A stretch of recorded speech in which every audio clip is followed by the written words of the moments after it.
Welcome to the Grazing Grass Podcast, episode 143. Don't get ahead of your learning curve. We always talk about getting ahead of our market. We always talk ahead about all, but don't get ahead of your learning curves. You're listening to the Grazing Grass Podcast, sharing information and stories of grass-based livestock production utilizing regenerative practices. I'm your host, Cal Hardage. You're growing more than grass. You're growing a healthier ecosystem to help your cattle thrive in their environment. You're growing your livelihood by increasing your carrying capacity and reducing your operating costs. You're growing stronger communities and a legacy to last generations. The grazing management decisions you make today impact everything from the soil beneath your feet to the community all around you. That's why the Noble Research Institute created their Essentials of Regenerative Grazing course to teach ranchers like you easy-to-follow techniques to quickly assess your forage production and infrastructure capacity in order to begin grazing more efficiently. Together, they can help you grow not only a healthier operation, but a legacy that lasts. Learn more on their website at noble.org/grazing. It's noble.org/grazing. On today's show, we have Cedric Shannon of Weathertop Farm. Him and his wife, Sarah, have a farm in Virginia, which they raise a few different species on. They have sheep, cattle, hogs, chickens, and turkeys. Everything's rotationally grazed. He makes extensive use of electric netting. And he also has a podcast. Can your beans do that? It's a wonderful episode. We're going to talk about his beginnings, but we're going to talk a lot about getting started when you don't have much money. That's our overgrazing topic for today. And then we run out a little bit of time, so to get the cattle and sheep in, that's over on our bonus segment for our Grazing Grass Insiders. For 10 seconds about the farm, my cool season perennials are growing. They got some much needed rain, and the weather's not been too bad. Not too warm, not too cool. For 10 seconds about the podcast, on our show notes, we have a link to a listener's feedback form. We'd love to get your feedback about the podcast and how we can improve. So if you've got some time, click on that link and fill out the form for us. We'd appreciate it. Cedric, we want to welcome you to the Grazing Grass Podcast. We're excited you're here today. Thanks, Kyle. It's great to be here. To get started, can you tell us a little bit about yourself and your operation? Yeah. So we moved here in 2003. It was some land that was getting all divided, subdivided. It was going to just turn into housing. And we bought it as a whole. It was about 54 acres. My wife and I, we had 5 tiny little kids. There was like nothing here. It was crazy. It was like the, midlife crisis type of crazy. Everyone was like, you should not be doing this. So we really started from scratch. There was a few buildings, but they were like 100 years old. There were some pastures left because people had just thrown some cows on here. But so we really started with very little. We had thrown all our capital to the land. And so we started slow. And we just started with this little infrastructure. We'd read some Joel Salatin. We'd visited his farm a little bit. So we built some chicken tractors. We started like with 100 broilers. Oh, yes. 25 hens, a couple hogs, and I had rabbits too. So I had brought my stock. Yeah, we started very slowly. And the market was there. We were in a great place here. We're in Floyd, Virginia. So we're in the rolling hills, but there was already a community here that was they were calling it sustainable agriculture at the time. Found someone who was actually doing like pastured poultry, rotational grazing, and talked to this old codger, and he was just really nice. And I asked him if, would he kind of be there as a resource? When he said yes, I told my wife, we can do this. We can do this. So there was a couple, and they really helped us out through the years. I mean, we started, we didn't have any processing equipment. So we were taking our birds over to their place and processing, and we traded work for that. And so we're really well supported. But started very, very slow, but the market was there. So we might have started with 200 broilers the first year or 100. I can't even remember. But, the next year was like 500, and then like 700 and then 1,000, right? So, and then we added other things. We did ducks for a while. I had rabbits for a long time, but they're really not either of those very economical. So those have fallen away. And in the place, we've put in sheep, we've put in cattle, we have now access to the farm right across the road. So in total, we manage about 200 acres. Some of that is woods. Oh, yeah. But got a fair amount of pasture, but with multiple species. So we've got, just to give you a sense of scale, we order 6,000 broilers. You know how that goes. Right. It's 5,000 in some by the end. We have flocks of laying hens, 600 at a time. We'll keep 2 through the winter, but then we kind of, as one is phasing out, we'll get another flock. So anywhere from 1,200 to 1,800 birds laying. Then we do turkeys. We have like about 600 turkeys for Thanksgiving. So that's our poultry there.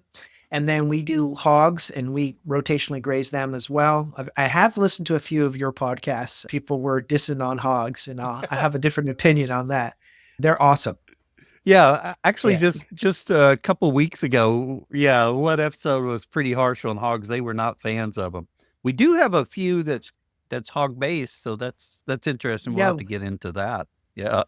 So we do hogs, we farrow. We have about 10 sows, which doesn't sound like a lot, but when they're each farrowing twice a year, averaging, like 9 or 10 hogs, that can be anywhere from, 160 to 200. And it's all direct sale. So, so we, finish out quite a few hogs. Then we have a Katahdin flock of about 60, maybe, sometimes a little bit higher ewes.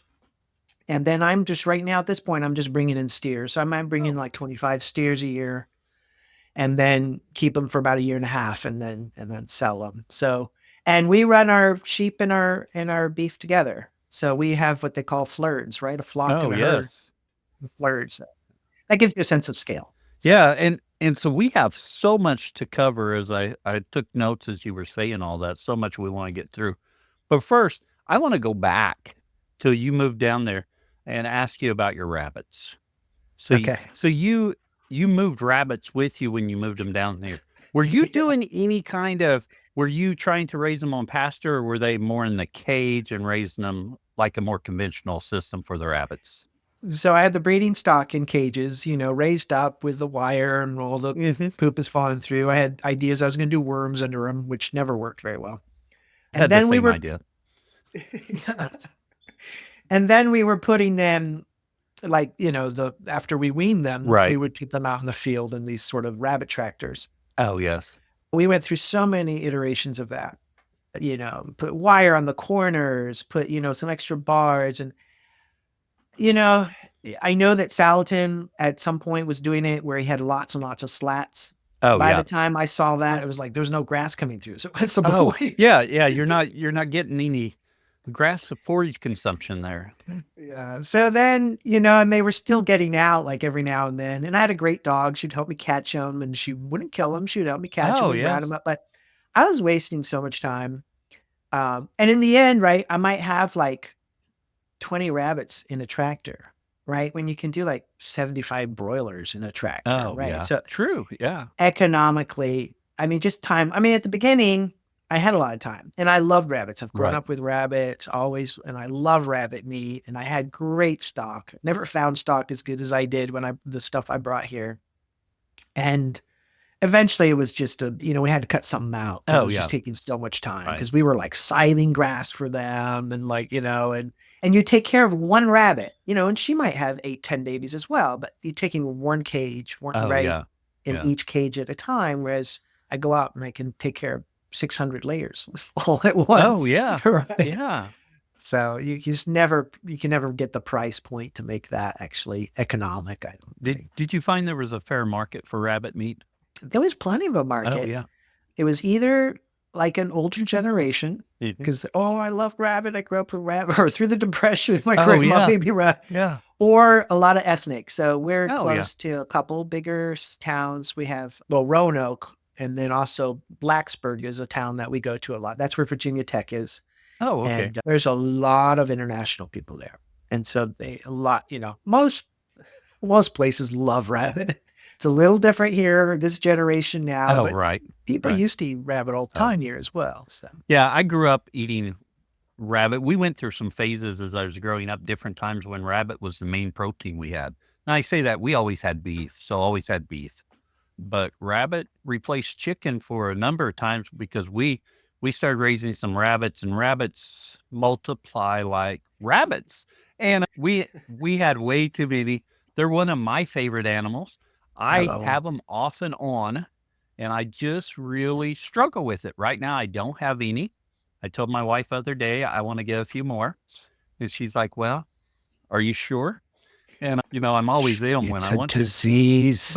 But I know the issues. I would love to do them in a rabbit tractor or something, but I just look at it and I'm like, that is that much more work I'm It's a creating lot for more. myself when I don't need to create more work. Yeah. So it's that love-hate relationship with it. Yeah. Not so much the rabbits, but just trying to figure out that system. Yeah. One of the best things about rabbits, though, actually, we started, we put a bunch of our rabbit hutches we have sort of 4-man's hoop house. Oh, Right? yes. So we have like PVC, 20-foot PVC, and we just put them, so it's like a 12 feet wide, 96 long, and it's about 7 feet high. And then we had our rabbit hutches in there. We have shade cloth over. Oh, yeah. And over the winter, we hook up our hen houses to it so our hens can get into those hoop houses. So we don't do lights, and they get all that heat from the hoop houses, and they just lay all through the Oh, winter. yes. But when we had the rabbits under there, it was like even extra like bonus for them. Yeah. They just loved it. They would go through all the manure and the bugs, and Oh, yeah. they were happy as could be. So there's a lot of pluses to rabbits, and if Right. I was doing more of a homestead and not a business, I would get rabbits in the blink of an eye. Oh, yeah. Yeah. Yeah. I do have a couple disadvantages for rabbit here. I can't convince my wife to eat it. She hasn't had it made by my wife. And she refuses to. Well, actually, if I fix it for her, she's much closer to eating it. She doesn't want to be in the processing portion of it at all. And to say she has came a long way. She grew up basically in town in Hawaii.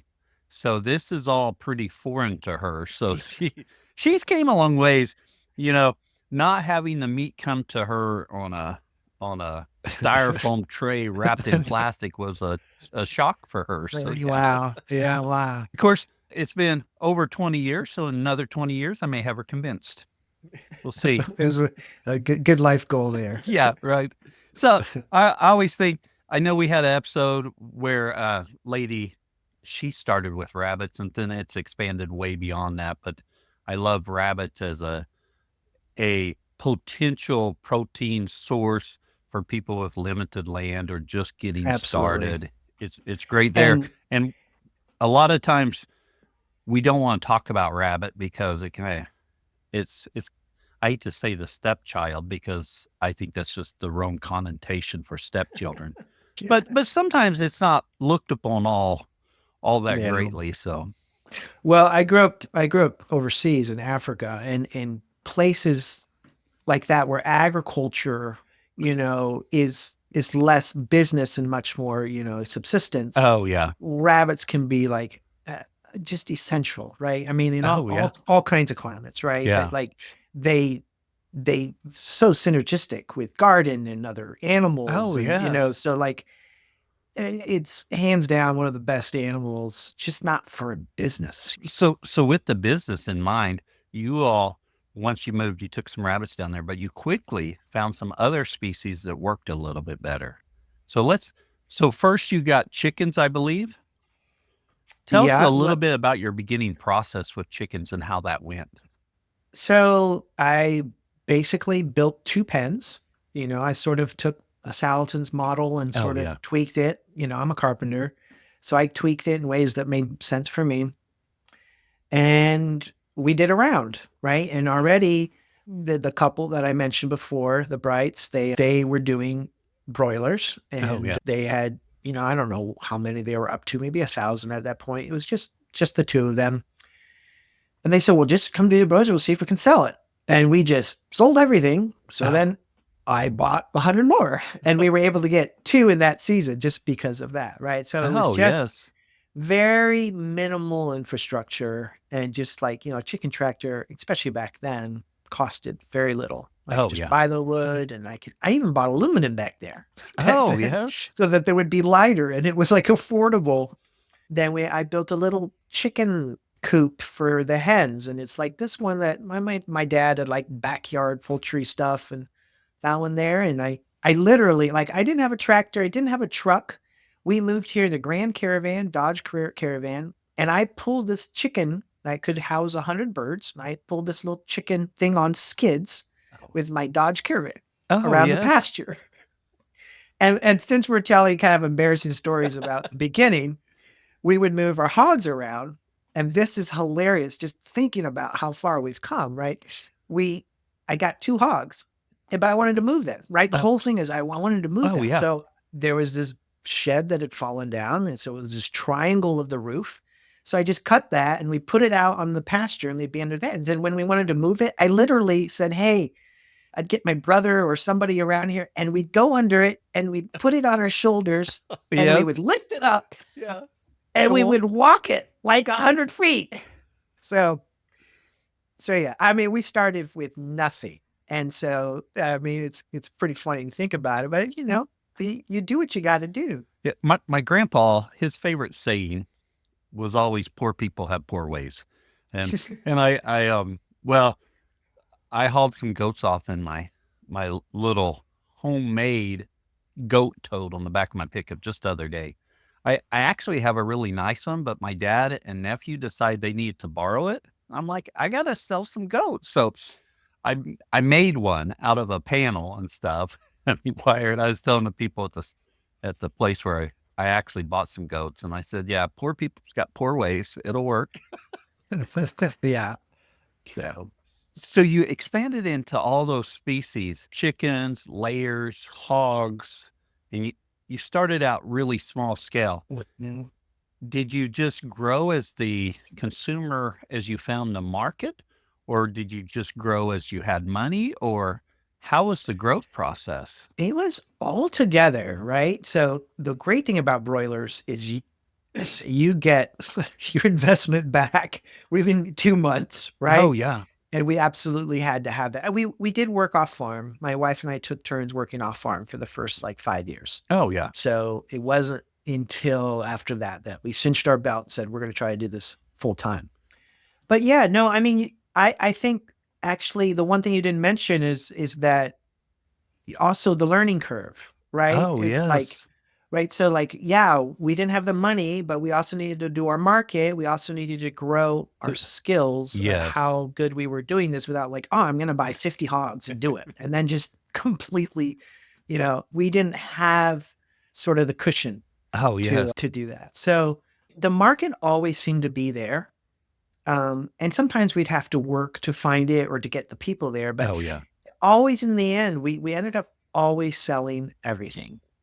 And it helped, and then, we've always been really high quality, even though we may be poor and have poor ways, we've always been really high quality. Just the taste, right? People are just like, oh, this taste, I can't believe, is this really chicken? I guess I haven't eaten chicken all my life.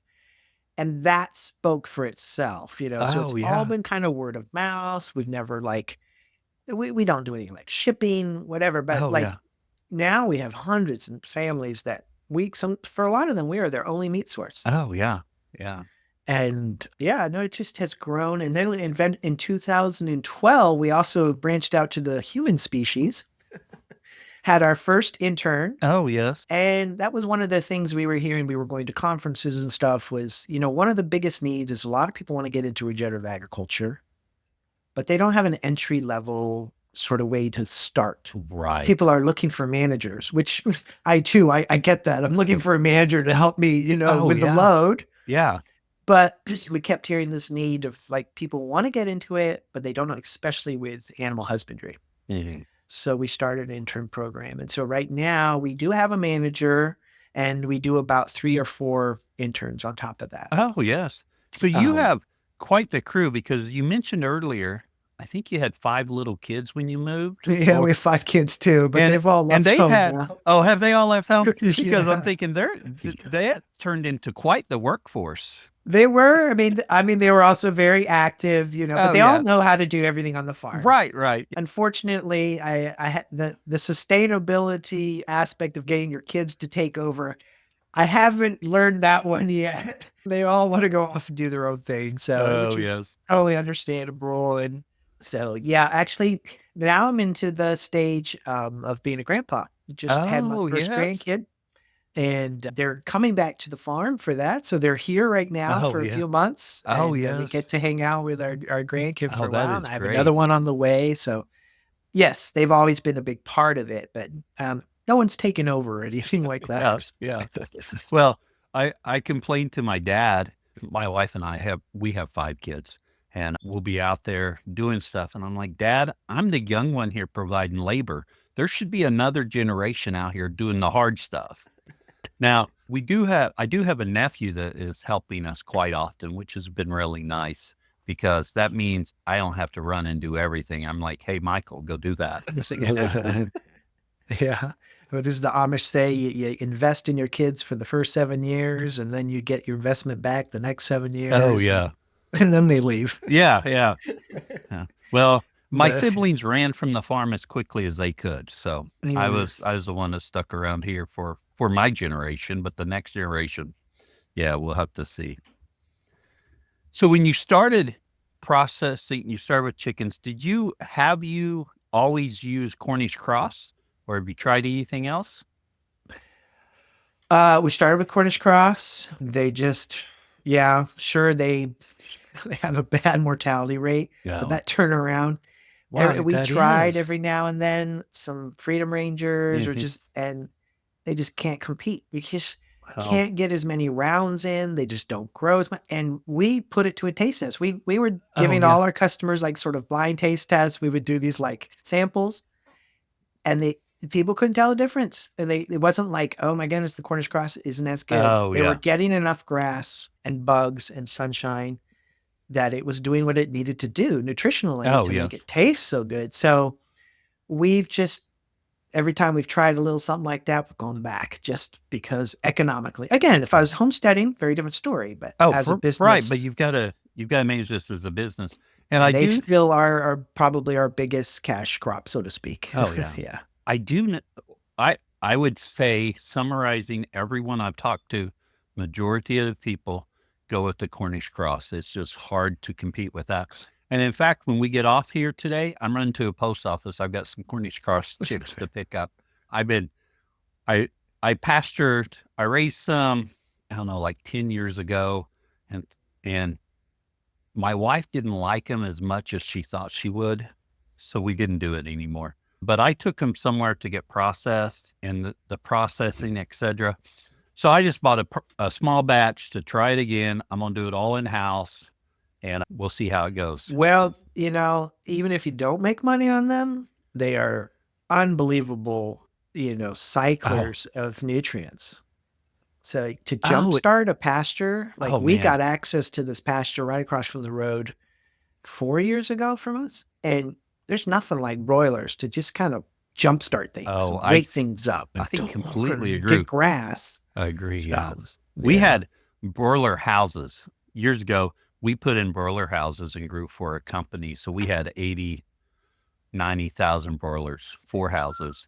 That complete conventional system, which worked great for money flow.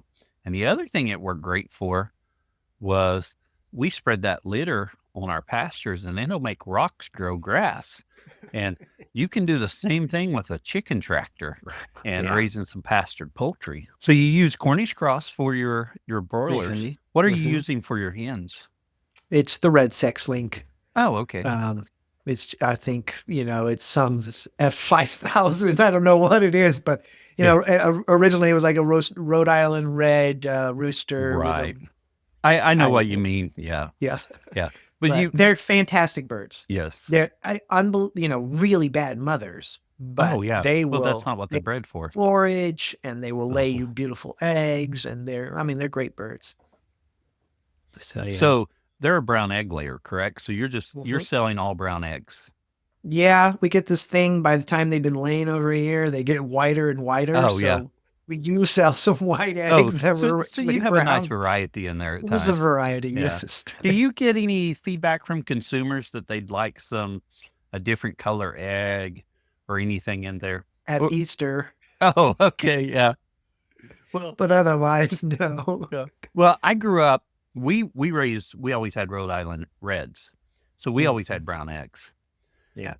My wife doesn't understand why I'm fascinated with brown eggs because she's like, just white eggs. But so brown eggs. But I know it seems pretty popular in the homestead community right now for the green or blue eggs. So I was just wondering if you got Annas any. and yeah. No, I mean I have in my life, but that's not for the business. Yeah, right. Yeah. And then you started turkeys at the time, or you started turkeys pretty early in your journey Yeah, too. very early. Yeah. You're growing They're just one broad-breasted white. broad. So, They're wonderful foragers. They're like, I mean, they oh, get a yeah. hard rap. One time, Barbara Kingsholver came through and she was, promoting her book, Animal Vegetable Miracle. And she was harping on the turkeys. I went up and talked to her afterwards. I said, you can't do that. Come to my farm. I'll show you. They're great foragers. They're so happy. They're much funner than the broilers. And they're just much more active and they forage. I mean, they graze. Oh, Right. yeah. That's the thing people don't realize, like hogs and poultry and all, they're like grazing. It's not just like a pick here and pick there. It's like Oh. there's a line from when the Oh, fence yes. was to the next day. Right. So, anyways, she kind of backed off a little bit on her being quite so harsh on the turkeys after that. And I even read her book and she had taken some of that Oh, out. yes. So that was kind of cool, but they're great, and we've done some heritage breeds before, but again, you would have to like quadruple your price Oh, to yeah. make it worth it. Yeah. And that's just doesn't make sense to us. So like, let the other people worry about for us. We just worry about the heritage breeds, more power to them. But as a business, Right. is nothing compared to the broad-breasted whites. Yes. Yeah. That's good to know because I've thrown around the idea of raising a few turkeys. I don't think I really want to do it as a business, but I wouldn't mind raising a few because my wife gets tired of me talking about how I want my meat to be cleaner, my food made from scratch. So she gets Yeah. she gets tired of my little speech Yeah. on that. Are you growing one set of turkeys a year, and are you Yes. shooting for processing October? So we do this. So we have 600 out there, and we start processing. Actually, end of October. That's like next week. We start processing. We'll do like 100. So those will be the birds that are like 10, 12 pounds. Oh, yeah. And then like a week or 10 days later, we'll do another group. And Oh, those will yeah. be 12 to 15 kind of, right? So then we'll do 3 days like right at around Thanksgiving. And those are the 20 plus birds. So we get the different sizes that way. You just have to freeze it if you want. Oh, yeah. So it's all one flock. Yeah. Oh, well, okay. Yeah. And you all have a processing facility set up so you all can do it right there. We've grown up a little bit, built my own processing, bought my equipment. It was an investment, Right. but it was, we processed at the Brights, I think probably 7 or 8 years Oh, yeah. before we were like, okay, we have a little bit of extra capital here. We can, build a shed with concrete pad, buy the equipment, which is not cheap Oh, at yeah. all. Yeah. So we have a scalder and we have a plucker. Oh, And yeah. then the rest is just done by hand. So Yeah. Is there in Virginia, you have some limits to how many you can process on farm? Yeah, we get exemption, but it's very, very reasonable. It's wonderful, right? Oh, So okay. if you do under 1,000, they don't care what you do. You Oh. just can't sell it, resell, or you Right. can't go across state lines, but you can even sell it to family, friends, whoever you want. As soon as you get over like 1,000, it's like 1,000 to 20,000 units, Oh, yeah. right? Which like a turkey is 3 units, a chicken is 1, whatever. But we've never even gotten close to the 20,000 units. But at that point, we can't go across state lines. We can't do wholesale, but we can do everything else. Oh, yes. So what we do is Thursday we'll kill about 300. We do rounds of 300. So we'll kill, It's usually not 300 because some of them have died, right? Right, right. So we'll do that. And then that afternoon, we might sell like 150 of them. People will come pick them up that afternoon. Then we'll put about 100 in the walk-in cooler for the next day to cut up. Oh, And we'll yes. cut up into pieces. And that's all under the exemption. It's perfectly fine. So we get your breast, you get your legs, you get, we'll cut up yes. about 100 of those. And then we might have like 40 we save fresh. And then I take fresh on Saturday to market. Oh, okay. So during broiler season, almost every Saturday, I've got fresh whole birds and fresh cuts, and people are spoiled rotten. So yeah, so that's how we do that. Now, And then, you mentioned 300. Is that how many fit in each tractor? well, it's half a brooder, Okay. and it's 2 tractors, four chicken tractors, right? About 75 each. Or I have developed my own houses. And so it's 2 of these other houses that I actually pull by the tractor. Because as I get older, I don't like to pull them. Right, right. I understand. I couldn't get a lot of interns to pull them, but I like the tractors. Everything's built on skids. Everything's moved all the time to fresh pasture. And then 300's a good amount for us to process because we got to get all the chores done. And then we kill, and then we got to clean up because we sell from the processing shed where we just killed. Oh, yes. So we got to clean up. We try to be done by like noon or 12:30. And then we eat lunch together. And volunteers will come and do this. And they love it. They're like, work hard. And then we give them this great lunch. Oh, yeah. And then by 2:00, 2 to 4, people are showing up to pick up their birds. Oh, yeah. So is 300 is just a good number. Is that like they have pre-ordered them, or they just, you're saying 2 of 4 show up, we will have fresh birds? No. We set our dates at the beginning of the year. Like in March, we send out a newsletter, say, here's all our processing dates. So all our poultry dates, so all our broiler and our turkey dates. And people just sign up. And then we close it out when it gets too full. And then people come crying. Yeah. Yeah. Well, and that's a good problem for you to have. A good problem. Yeah. Well, let's move off of poultry and talk some about your hogs. You said you have 10 sows, and I know a lot of times when I talk to people, they're not doing the farrowing and finishing. Few people I've talked to are doing both. But you've got 10 sows, and you go farrow to finish. First question, I'm going to ask right off so it's out of the way. What breeds are you working with? So we started out with Tamworth, right? Oh, yeah. My mentor, Larry Bright, was working with Tamworth. Great. And I started off just getting feeder pigs from him, just finishing them off for years and years. It wasn't until we had grown quite a bit that he's like, I think it's time you have your own sows, and we can share more. It's kind of like my second father and stuff. So it was great. And he was pretty solid Tamworth for a long time, but I think the breed really has deteriorated. It's getting harder and harder to find because he just brings a boar in. We're not saving our own boars. Yeah.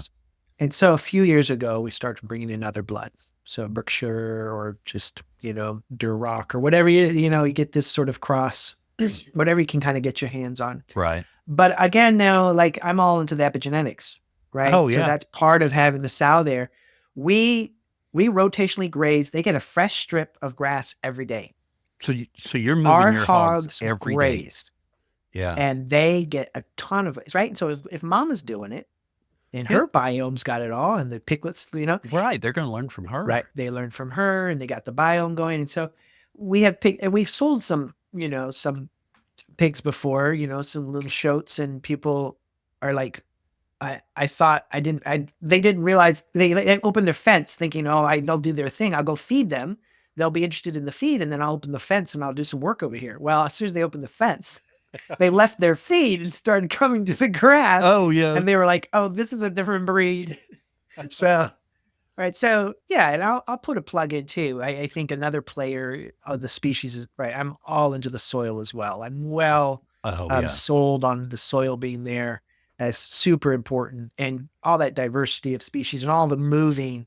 Hogs are amazing. I'm going to tell a little story that I tell a lot, but I think it's really telling. We had sent the hogs down. We layer our pastures. We get oodles of different species going, right? We might get the sheep and the steers might go through there 3 times, but I'm also getting the hogs maybe going twice, and the chickens going twice, right? So you just layer and layer. You can use your land so much more. So we'd had this area where the hogs had been through half of where the sheep were going. And it had just been a month or so ago. And to me, to my eyes, the grass looked gorgeous. The whole thing looked exactly the same. 100% of the sheep and cows were where the hogs had been a month ago. Oh, yes. Ate all that grass first and then went over to the other stuff. So clearly they're cycling something. The bricks level's got to be up higher. There's more nutrients, whatever. I don't know the science, and I don't even need to know the science. But for me, the science is watching those sheep go, okay, this stuff's much better. And it was like 100%. My wife and I are just looking like, this isn't just like, oh, they're favoring it. It is like 100% on this half. Yes, yeah. Just chowing down. And when they're done with that, they're like, okay, we'll go over and eat this other beautiful, lush grass that you couldn't tell the difference at all. You know, it's just at the perfect stage. But where the hogs had been, that's where they wanted to eat. So something's going on there. You know, your story reminds me, and I really hadn't thought about this in a long time. When we'd spread that chicken litter from those broiler houses, where it was always a darker green, and you could tell where we spread it. And a lot of times we had to keep track of where we spread it, and we know where it was, or we might leave a gap accidentally between a couple loads. But those cattle wanted to graze where we had fertilized, where we'd put that broiler litter. If you give it enough time. Yeah. Yeah. It can't be right away. Yeah. But right away, I don't want to be there. Yeah. I hadn't done this as much with hogs. I'd done this with the poultry, but I guess what I would say is that it's even better with the hogs. Oh, yes. They prefer where the hogs have been over where the chickens have been. Oh, interesting. I couldn't tell you why. Yeah. But there's some sort of synergy going on there. Yeah. So, yeah. How are you managing shelter for your hogs with moving them every day? And how are you managing water? So, again, we're small, right? So our biggest group of hogs is going to be like 40. Oh, yeah. Right. Which is significant. That's a lot of meat when you think about it. Oh, you know, I mean, I hear a lot of your people on your podcast, they have 5,000 acres, they have 5,000 this, whatever, but it's still a lot to do. You have 40 hogs in a group, right? So it's all done with electric netting. Oh, yes. Right. And then our houses, everything's on skids. Oh, okay. And then I just have these hex bolts, these 1/2-inch hex bolts, and I just throw a chain around it and I put my tractor. And this is a one-person job if you need to. I've done everything on my farm, one person. I mean, you can do 2 people. It's sometimes nicer to have quite a few people. But, oh, yeah. And then I just drag it with a tractor, right? And then I have the waters on skids, and then we have a chain on them. I go back with the tractor, and I throw that chain on the hitch, and I just pull the water. And we did get been working on putting the underground water. Oh, yeah. Where you have the plugins. Yes. And so the more of that we can get in our pastures, so you're only going to have to need 2 or 3 hoses at the most, and you can put the water anywhere. And it was great because we were just recently, we had this wonderful opportunity. Alan Williams came to Virginia Tech. Oh, yes. And so I took our whole crew. Oh, my wife and I, and the four employees here, and great, wonderful. Alan Williams is the best. But one of the things he stressed was, to keep changing that water. Oh, and yeah. he shows his water, like he had I don't know, 1,000 cattle or something. And he's got one trough. Oh, yeah. On wheels. Yeah. And he's like, it's actually important for them to learn not to mob the trough and to learn to, and he's like, and he was just stressing how important it was to just keep that water moving. And one of the things is we've been putting these lines in, we've gotten some help from NRCS or whatnot. Oh, yeah. And they're like, oh, you got to put in these permanent water things. And my wife and I have been resisting these because we just our water's in a different place every time they come through. Yeah. And we just felt kind of vindicated. Oh, yes. Yeah. And we were like, oh, yeah, well, Alan Williams is on our page. And so it's just on skids and we move it and we fill it with, and for the steers, we do have a float valve. And but still, it's not that much. It's just a 100-gallon tub, or we might have 2 of them out there and one on. So, or the sheep, it's a 50-gallon because it's a little lower. Oh, yeah. And sheep don't even drink as much. So anyways, so I guess it's a lot of manual. So you're using hoses and you're plugging them in, but for us, that flexibility and the moving, that's key for us. Yeah. And so, yeah. With your moving, you mentioned this a little bit earlier, I believe, that, your cattle and sheep may go over an area 3 times, your hogs may go over it a couple times.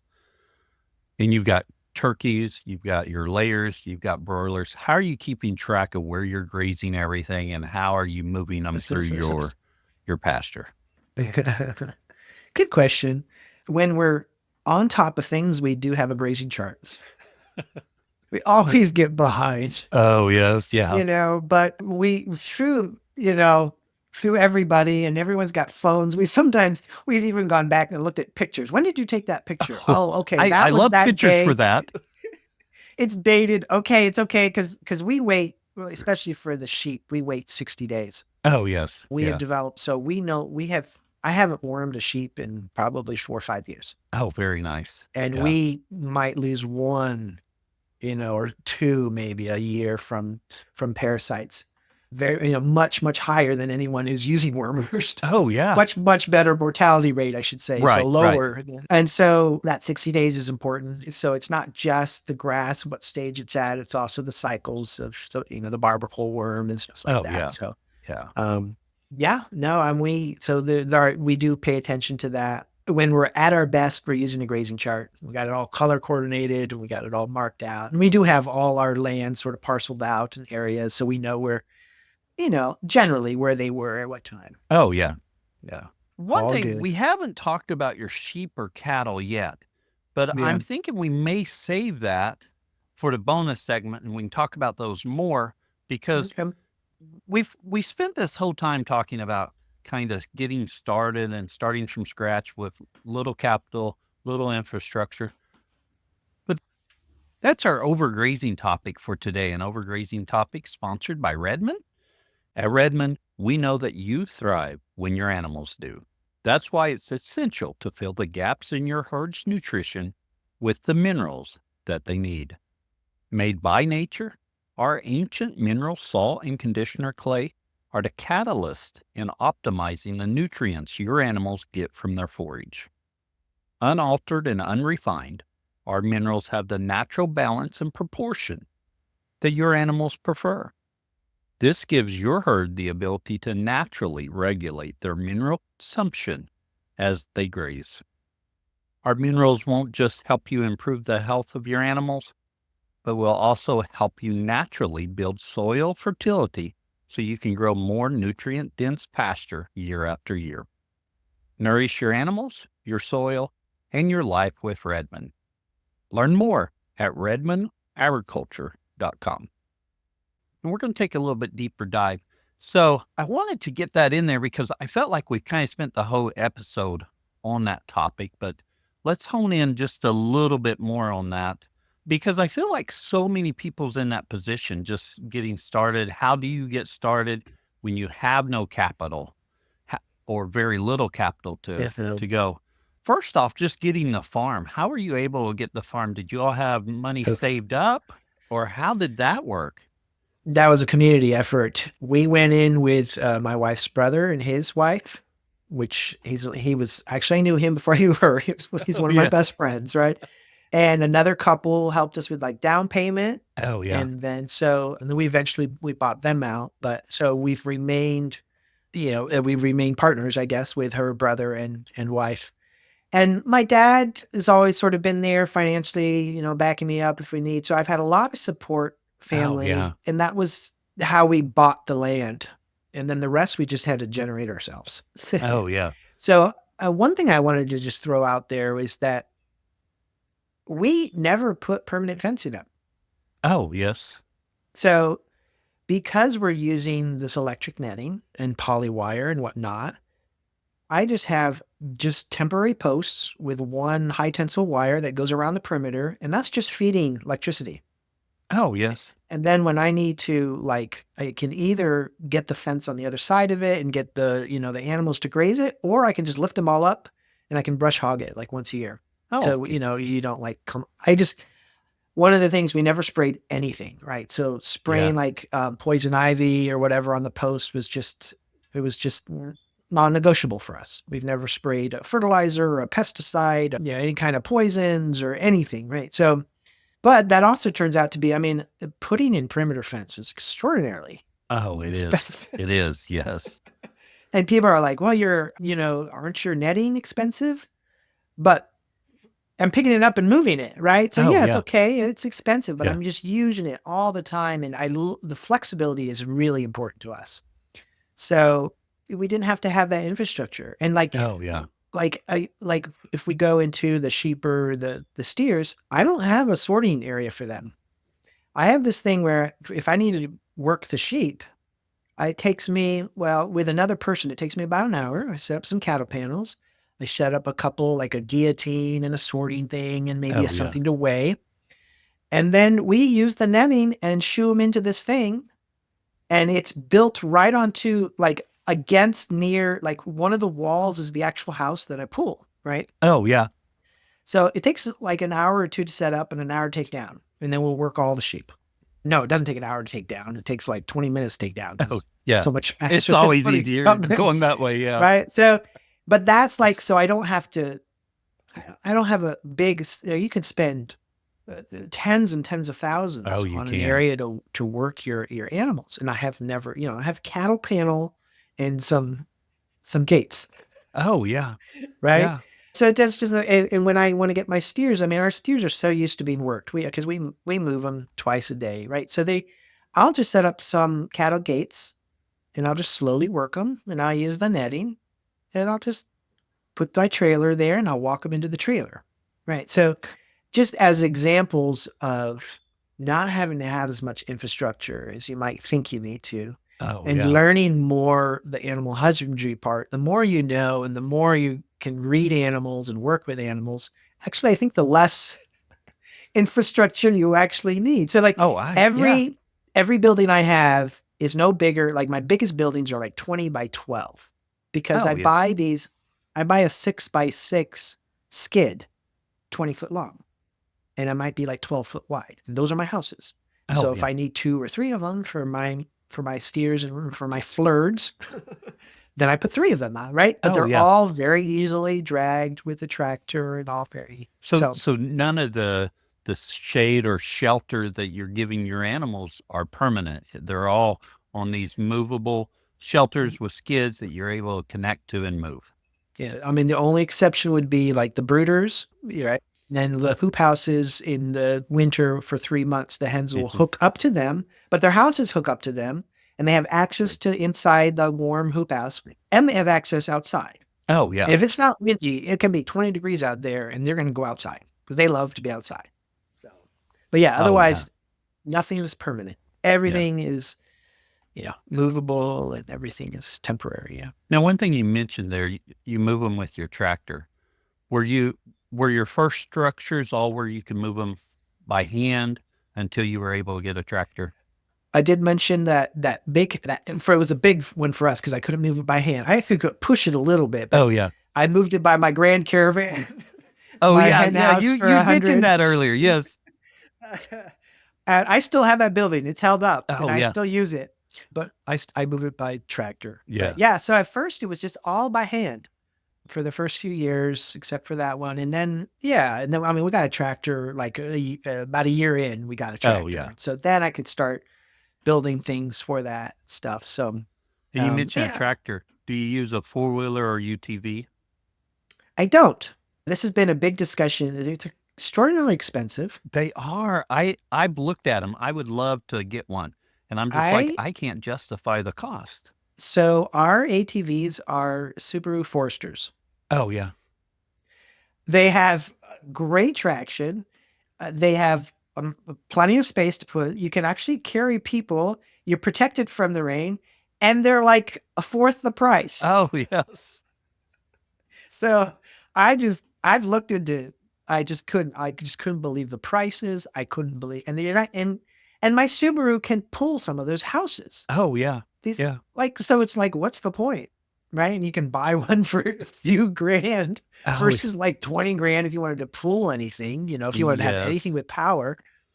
So yeah, ours are Subaru Foresters. Well, I've wondered about that. I've looked at some older Jeeps and some other things.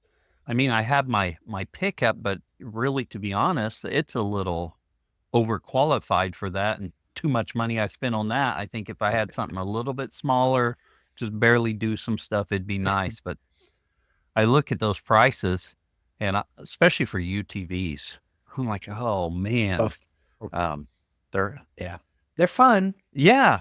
Well, my parents have one, and I use it occasionally, yeah. but I hate to use it every day and put all those hours on it. You'd mentioned about water, and you're getting pipes in ground where you're able to connect into them. How did you handle water before you had the pipes underground? So when we originally were, we built our house, and while we were like setting up infrastructure, I guess this was way before we built our house. We got in like 4 hydrants Oh yeah. just spread out. And then like literally we would have 10 hoses that we would, Oh yeah. Yeah. because that moving was so important to us. So Oh, yeah. we would work with 10 hoses to get to the edge of the fields. I mean, we were working with less acreage at the time, Right. and it would just off those hydrants and hoses. Yeah, it was so important to us Oh yes. that we do that. So we'd have like one close to each field.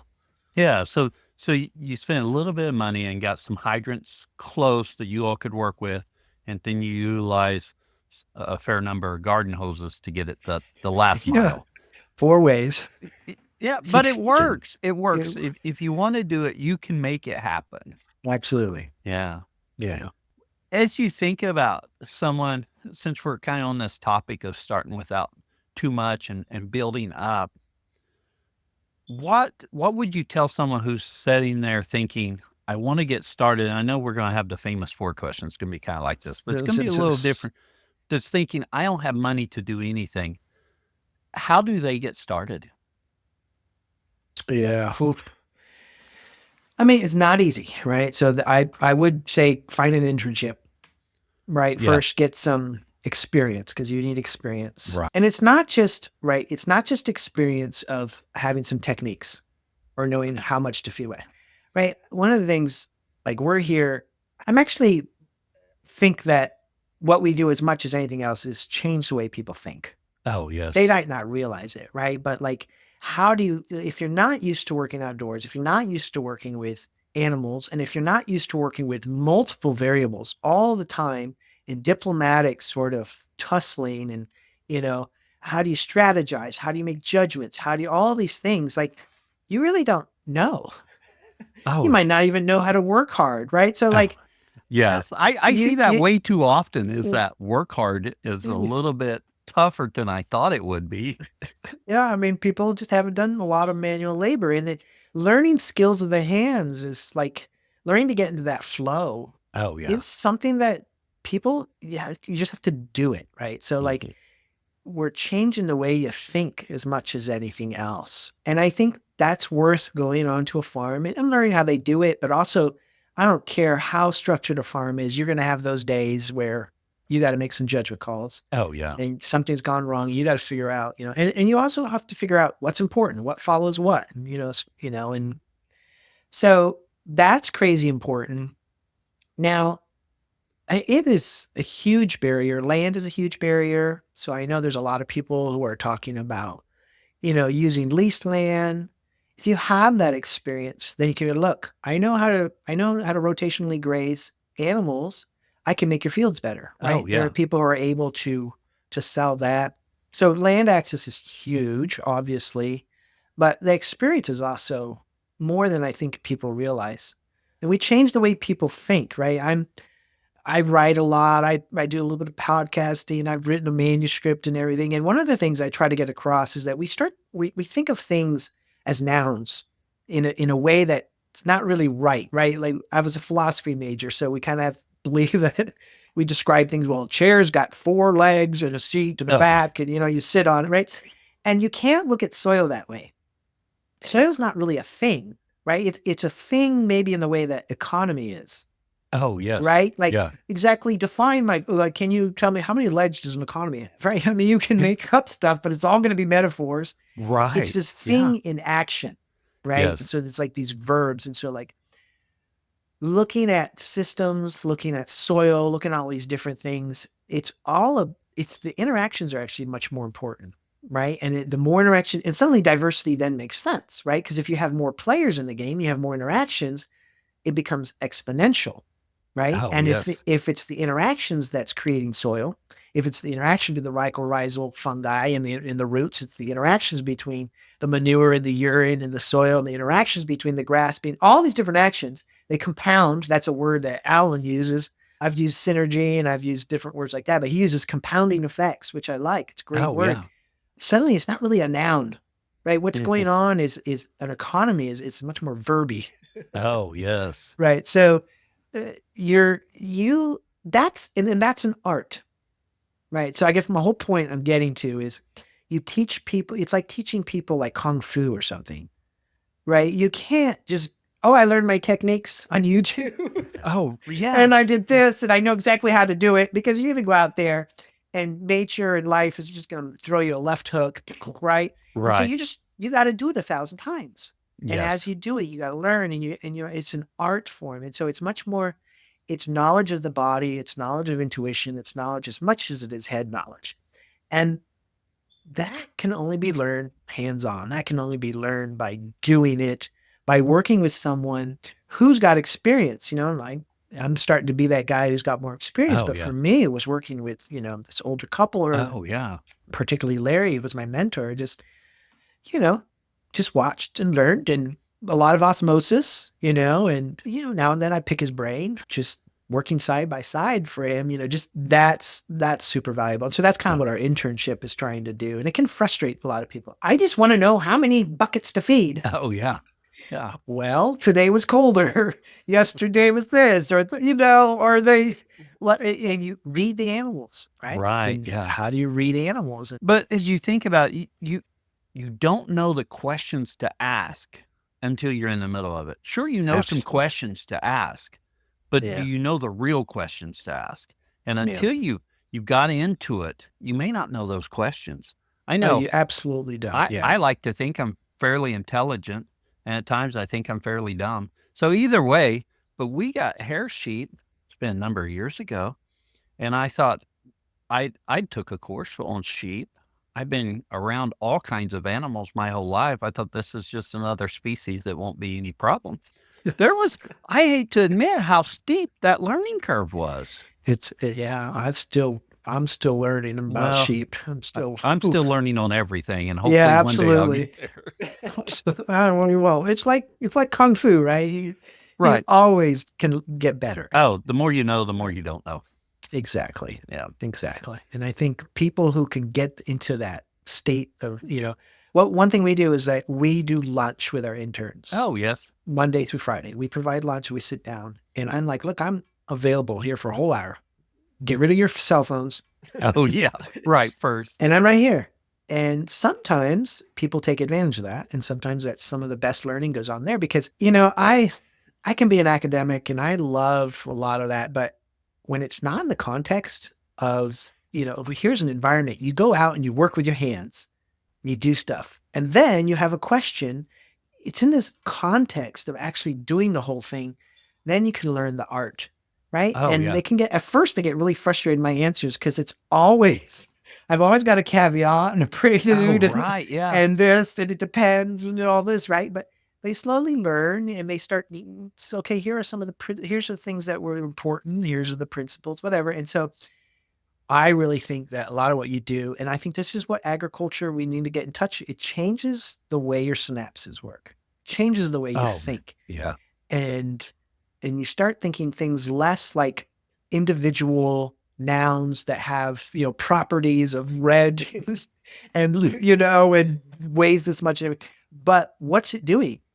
How is Oh, it yeah. interacting? Right. So, well, we just had this over here, so now would it be good to have this here? Like the verbiness of it, what they're doing, how they're interacting, that becomes actually more important than all their physical traits, so to speak. Oh, So- yeah. So really affecting the way they think. And then if you could take that mentality, that's actually going to be a powerful tool when you start yourself. And I think they underestimate that. Because I know plenty of people who I went to Salatin, and I learned all this stuff, and now I start, and they don't last, and they're not making good judgment calls. And sometimes that's just it. It's a hard thing to succeed at. Oh, Sometimes yeah. it just life hits you and you can't necessarily blame the person, but sometimes it's just they haven't made good judgment calls because they jumped in too quick, thought they knew everything. They Oh, thought yeah. they were black belt already, Oh, yeah. Yeah. Right. My wife says I jump in the deep end too often, so I completely understand. It's time for us to transition to the famous 4 questions sponsored by Ken Cove Farm Fence. Ken Cove Farm Fence is a proud supporter of the Grazing Grass podcast and grazers everywhere. At Ken Cove Farm Fence, they believe there's true value within the community of grazers and land stewards. The results that follow proper management and monitoring can change the very world around us. That's why Ken Cove is dedicated to providing an ever-expanding line of grazing products to make your chores easier and your land more abundant. Whether you're growing your own food on the homestead or grazing on thousands of acres, Ken Cove has everything you need to do it well. From reels to tumblewheels, polytwine to electric nets, water valves to water troughs, you'll find what you're looking for at Ken Cove. They carry brands like Speedrite, O'Brien's, Kiwi Tech, Strainrite, Job, and more. Ken Cove is proud to be part of your regenerative journey. Call them today or visit kencove.com and be sure to follow them on social media and subscribe to the Ken Cove YouTube channel at Ken Cove Farm Fence for helpful how-to videos and new product releases. They're the same 4 questions we ask of all of our guests. Our first question: what's your favorite grazing grass related book or resource? Yeah, I thought about here books, but actually I've read some books and they've been great. I read Jim Garish, I read Joel Salatin, I've read some others, and I haven't gone back to them. Oh, yeah. Yeah. Right? I mean, they were great, but right now there's so many like YouTubes and there's Yeah. Stop the Grass Farmer Oh, and yes. podcasts and I'm getting more out of all that and keeping up. And then going to this event with Alan Williams, that was probably one of the most Oh. valuable time I've spent the whole day. And we were all at different levels of kung fu, so to Oh, speak. yes. My wife and I are interns that some have been there a couple of years, some have been there a month, and some have been all got stuff out of it. Oh, So yeah. Yeah, people I'm like sure. that. And we did the first couple hours like a lecture, and then this after lunch, we went out for 3 hours in the pasture. And that Oh. I Oh, think perfect. is the Yeah. most valuable. Yeah. Yeah. Well, you go out in the pasture with him, and I've not done this, but I've been out in the pasture with Jim Garish, and just the amount of knowledge they drop on you is amazing. Yes, I've been with Jim Garish out on a sheep one. Yeah. Yeah. Yeah. So very good advice or very good resources there. Our second question: what is your favorite tool for the farm? I'm going to go with the old electric netting because we use it for everything. It gives me the flexibility, and I know some people absolutely hate it. I'm I not a fan. absolutely love I'll it. tell you I why in just a love second. it. I'm not a fan because I have too many thorn trees and they just reach out and grab it. Now, if I'm not around the thorn trees, it works great. But those thorn trees just give me fits when I'm trying to move it or do You things. need some hogs. Yeah, well, my wife tells me I've got enough irons in the fire. I really would like to get some hogs and mess with them some. Just something on the electric netting and moving your hogs each day. How many sections of electric netting are you using to make a pen for your hogs for that day? So if we have a group, I tell people to have 7 fences for it Oh, because yeah. everything we do is we do corridors, right? So we Oh, have like a okay. corridor and they're going Yes. down, and you might use 4 fences for that. Oh, yeah. And then you have a back fence, a front Uh-huh. fence, and then you have the next stage or Oh, or very the good. next move. And Yeah. so 7 is the bare minimum. Yeah. And then you pick up one fence and you set up the next days. Yeah. And then twice a week, we're moving the back fence and the houses and everything. And Oh, so okay. you Yeah. open it up, you pull them up, they're all eating grass, and then you you can put your back fence. And then so I say 7, you could do it with 5, but I think with the corridors, you kind of need I put, two on one side, two on the other side. Right. That way, Right. you can have a little overlap. And so, yeah, it can be very, very simple. And I really like the way you're describing that. You can go back to an early episode, like 3 or 4 with Edgefield Farm, and he talks about putting up corridors for his sheep and grazing them. And this is where I talk about with the podcast, we want people to take that next step, whatever that next step is. And they may have to hear something 100 times before it clicks for them. I've heard about corridors, and I just have never done it with my goats. I have four nets, and I set them up, but then it's a hassle because then I have to make a smaller pen. I make it, and then I move them all. But just think leapfrog. yeah, I don't know why. It just took me longer on that. And like I said, a very early episode, and it's been covered other times, but this time it spoke to me differently. Yeah, my wife will be so happy. You're going to buy what now? I just need a few more, but I really do. So thank you. And I learned the hard way. Man, I was moving hens by the stupidest ways, right? Oh, let's make an area for them. Let's try to herd hens. Oh, yeah. And then we would take a fence and we would all hold with all the kids and we would like drag the fence along. And man, like now I can do it one person. It's just some of those things. Yeah, those are all good things. But you would learn that at a farm if you went there. Oh, yeah. Yeah. Our third question, we kind of answered it somewhat. We took a little different take on it earlier in the overgrazing section. But what would you tell someone just getting started? Yeah, well, first, it is super hard. Like, no, you have a mountain to climb, especially if you don't have family land or whatnot. But my thing has always been, it doesn't take the capital that you might think it does. You really can do things, and part of it is my upbringing too. We make silk purses out of sow's ears all the time. So there's an amazing amount that you can do without all the toys and the fancy stuff. So that's probably be my biggest advice. Yeah, and just to add on to that, it's so easy. And I really fall into this trap when I'm wanting to do something new. I think, well, I've got to have all this to do it. You don't have to have all that. Quit looking at other people where they are on their journey and everything they have. You can get by with less. Just get what you barely need to get started. Get enough to get started, but get started and learn what works for you in your context. Yep. And start slow. Start slow. Yeah. And don't get ahead of your learning curve. We always talk about getting ahead of our market. We always talk ahead about but don't get ahead of your learning curves. Oh, yeah. Good advice. Yes. Get a mentor. Yes. And lastly, where can others find out more about you? Well, we are Weathertop Farm. It's just info@weathertopfarm.com. There is a tab on there. It's called Farmer Sledge. It's got links to my writings. I do a podcast, but I say that with a lot of caveat. I'm a very conceptual guy. I'm not like a how-to guy. So when I do like the podcasts, I don't do a whole lot of these, but like the last one I did 3 podcasts about scale. Oh, right? yes. So it's like, we always talk about, can regenerative agriculture scale? And I'm oftentimes talking about how we think about things wrong. So I do, and people are into conceptual stuff. They like it. Other people are just looking, for some techniques, absolutely hate it because it's just me talking. It's not fancy at all. And so then I also have writings that you can on that Farmer Sledge. And I've written a manuscript. I'm trying to get it published. I was talking with Chelsea Green for a bit. They stopped communicating with me. But Alan Williams was interested. So he's taking a look at it. We'll see. But it's very much about like how we think and everything. So maybe eventually, if you ask me that question in a few months, I might be able to say, you could read my book. Oh, yes. Yeah. We'll be looking forward to that.